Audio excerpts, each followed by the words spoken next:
So, good day everyone. My name is Aya A. Fernandez, and today I will be discussing the Section 4 to 7 of the Republic Act number 10533. So, in Section 4, it is the Enhanced Basic Education Program. So, in this section, it talks about how basic education looks like. So, basic education includes 1 year kindergarten, 6 years elementary, and 6 years secondary. So, the 6 year secondary, it contains 4 years in junior high school and 2 years in senior high school. So, this means that kanang students daw will spend 13 years in basic education before graduating. So next, kinder starts at age 5, elementary at 6, junior high school at 12, and senior high school at 16. So it means nga if ang student mag-start siya o kanang kindergarten at the age of 5, basically makahuman siya sa grade 12 mga around 18 na gid ang ihang edad. And also kanang edad nga naka-indicate each level is kanang gina-make sure sad na nila nga naka-match pud sa development sa mga learners, kay especially kanang dili man jud kanang diretso-diretso ang dili man jud kanang matik-matik ang development sa usa ka tawo man jud. Kailangan siya slowly lang siya para mas ma-understand jud nila, and also kanang ma-adapt gyud nila bitaw ang kanang lessons nga gidiscuss sa mga teachers. So learners should use the language understood by learners. Mother tongue is used from kindergarten to grade 3, and from grades 4 to 6, Filipino and English are introduced gradually. So from kindergarten to grade 3, ang mother tongue gyud ang pinaka gina-use, kay especially no ang mga bata ana nga time is dili pa kaayo fully develop, so mas maka-understand sila sa lessons if ang ginagamit nga language sa ilang teacher is kanang everyday nga ginagamit sad sa ilaha. So ana nga time kailangan sad sila og lessons nga appropriate sad sa ilahang age and also sa ilahang brain development. So is brain development so that maka-follow sila sa lessons easily and also maka-understand sad sila. So from grade 4 to 6, gina-introduce na sad ang Filipino and English og hinay-hinay, kay especially mo man yung mga languages nga ginagamit sa high school, and sa high school especially ang English. So in that way also makahelp siya sa mga students nga maka-adjust sila slowly and also comfortably. So, for example, a grade 4 teacher explains in Filipino first and introduce English words in signs. So, ginahinay na po nilang introduce gyud ang Filipino and also ang English nga language. So next, mother tongue includes regional languages and Filipino Sign Language. So this means that K-12 program respects all kinds of learners, and it also promotes inclusion for students with hearing disabilities. So open jud kaayo ang K-12 program no sa bisan unsa nga type sa learner. So now let's proceed to section 12, which is the curriculum development. So in this section, it talks about how DepEd creates what we study. So DepEd designs the K-12 curriculum in coordination with CHED and TESDA to ensure college and work readiness. So it means nga ang DepEd daw is nag-work together siya sa CHED ug sa CHED ug sa TESDA para maka-create sila sa K-12 curriculum, which is maka-help should kaayo sa atua as a student or sa other nga mga students nga pa-prepare gyud ta sa ato ang college nga mga courses nga atong kwaon, and also ganahan mo proceed sa college is maka-work jud dayon ta. Mabito nang karon ang ubang mga strands sa senior high school like sa ICT is kuan jud kanang after nila sa work immersion is nadyo in situ nga ihatag, kay one of the requirements man jud na sino nga maka-ensure nga maka-make sure nga naka-work gid ka or naka-experience gid ka ana nga work. And then consultations with agencies, schools, teachers, parents, and business sectors are required. Nagka-consult po sila sa mga agencies, school, teachers, parents, and also sa business sectors, kay para sad makabalo po bitaw sila sa mga real life needs sa kanang kuan sa mga real life situation makahibalo sila. For example, if kanang ang company nag-need siya og mga workers nga naay mga ICT skills. So ang DepEd gipunan ay giada nila og mga lessons, nga kanang related siya sa mga computers. Yeah, related siya sa mga computers. And next, we have the curriculum principle. So, it's learner-centered and developmentally appropriate. So this means nga ang lessons is mag-match pud siya or mag-fit sad siya sa mga unsay ma-handle sa mga learners or sa mga students.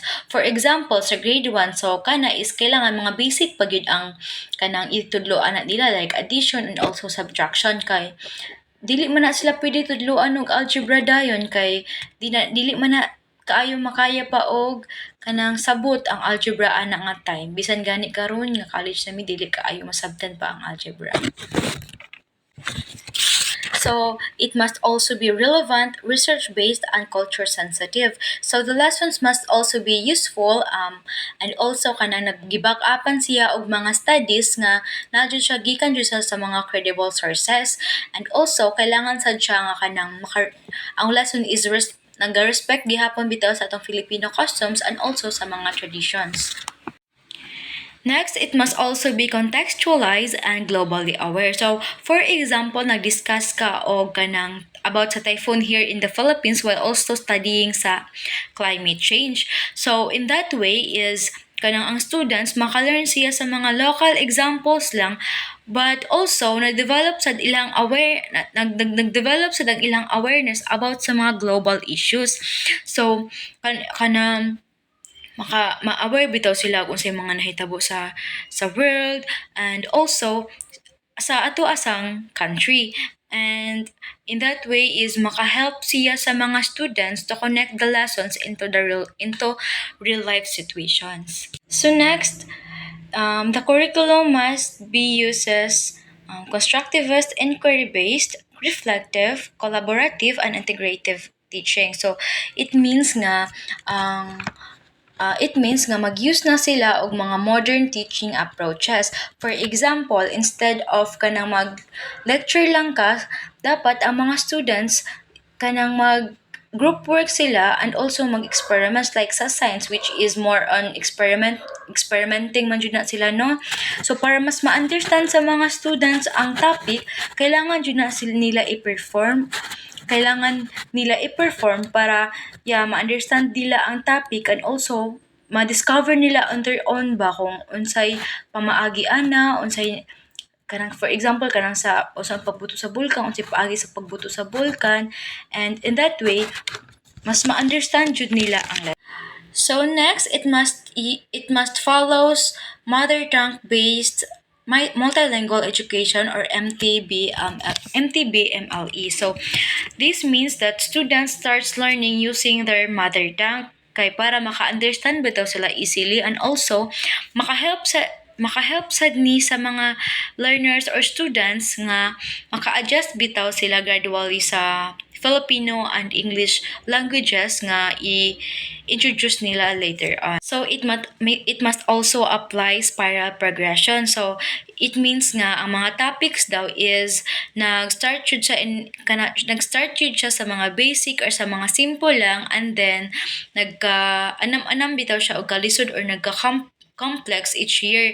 So in that way kanang maka-help sa mga students nga master ang lessons and also ang skills step by step. So hinahinay bitaw ang kanang development sa bata and also hinahinay sa in each level man gud siya murag nagkalisod-lisod na gid ang topic sa mga subjects. So lastly, it must also be flexible for localization and production of local teaching materials. So for example, kanang mga school nga daa dapit sa dagat, so mag-include sa silang mga lessons about fishing kay syempre mao manay kanang common nga kanang bitong hanap buhay sa mga tao dito. And also sa mountain is kanang mag-focus sad sila about sa agriculture nga mga lessons. So now let's proceed to section 6, which is the Curriculum Consultative Committee. So in this section daw, it explains who checks the curriculum. So, a committee led by DepEd with members from CHED, TESDA, DOLE, PRC, DOST, and business sectors. So, these committees daw, they check if the lessons meet academic and real life needs, and they also make sure nga ang ato daw mga na-learn is very useful for school, work, and also in real life situations na gyud. So their role is to review, evaluate, and recommend improvements to the basic education curriculum. So if a subject or lesson daw is not working well, so the committee suggests changes. So this helps improve the quality of education for all students. So for example, sa math, if feel nila is so difficult yun siya no nationwide, so the committee may revise the teaching approach or curriculum content, or ilisan nilang content nga appropriate pod sa age or sa development sa isa ka students ana nga level, ana nga year level. So now let's proceed to section 7, which is the last section for my assigned topic, which is the teacher education and training. So in this section, it focuses only on the teachers and also the school leaders.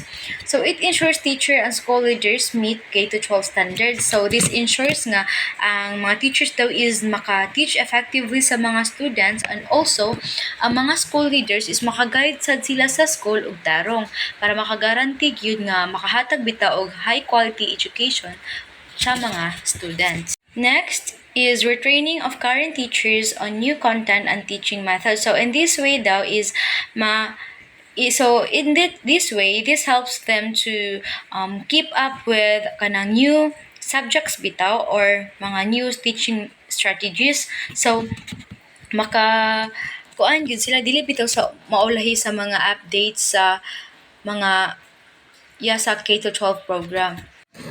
Also, new teachers receive additional training to meet curriculum standards. So, ang mga new teachers daw nga ma-hard is mahatagan sila og additional training para ma-ensure bitaw nga ma-prepare sila sa pag-handle sa mga K-12 students, and also maka-teach bitaw sila sa mga dapat nga itudlo sa mga students yun, kung sa ang mga bagong strategies sa K-12 program.